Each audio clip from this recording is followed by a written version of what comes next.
Yeah, I'm not gonna lie, The Black Phone 2 is so much crazier than I could ever imagine, but is it a good movie? Well, I just watched the film, so here's my full spoiler-free thoughts on the best and worst parts of the movie. If you're unaware, the first Black Phone movie follows this main kid, Finney, that gets abducted by the grabber, and while he's in his basement, there is a black phone that starts ringing, and when he picks it up, he can hear all the voices of the grabber's past victims. On The Black Phone 2, we pick up the story 4 years later with Finney and his sister Gwen still experiencing lots of trauma from the events of the first movie, and right away, my first positive is that this is a really fresh take from the first movie. It doesn't feel like it's rehashing anything. It takes a lot of the elements I love from the first film and takes them in a crazy, bold new direction that really works. Because basically the premise is, because we know from the first movie his sister Gwen is kind of psychic, has these dream-like visions. So in this movie, because of something she sees in her visions, it leads them to signing up for this winter church camp. And that's all I'm really going to tell you about the plot because it's crazy. But these two really were incredible in this movie. I think them being a little bit older than they were in the first film really allowed the story to mature a little bit and them to give some better performances. I'd say they were bad actors in the first film. For being kid actors, they were actually really good, but this film really ups the emotional stakes like 10 times from the first film, and it works. Well, what else this movie elevates from the first film is all the horror elements, because the first movie is kind of just creepy because it's kind of realistic with some supernatural elements taking place in this like small suburban town. It feels like it could kind of happen to anyone. The movie just throws all that away. We get so weird. It's like 10 times scarier than the first movie. The gore is kind of ridiculous in this film, which I'm not a person that really likes gory movies, but it does elevate the horror of this film. It's really like 10 times scarier than the first movie. I'm not even joking. I also kind of feel like this movie was hand-tailored to things I really like in movies. Like, first of all, I am a sucker for any sort of winter, snowy aesthetic in any sort of film, and this film pretty much entirely takes place in the snowy cabin. And I've always loved movies that focus on or have a big theme about dreams, like Inception, Paprika, even Arrival to some extent, and others.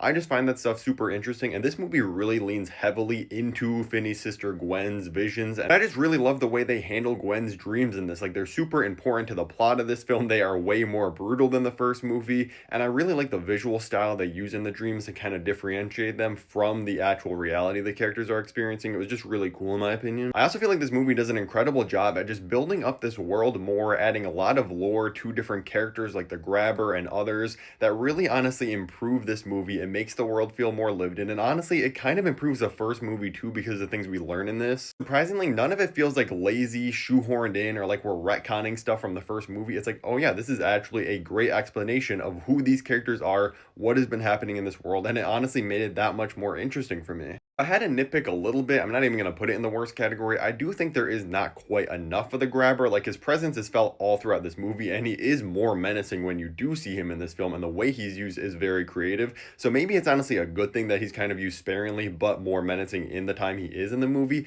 But I kind of would have liked to see him a little bit more. I'm really surprised how much I love this movie. For context, I gave the first Black Phone an 8 out of 10. I think it's really good.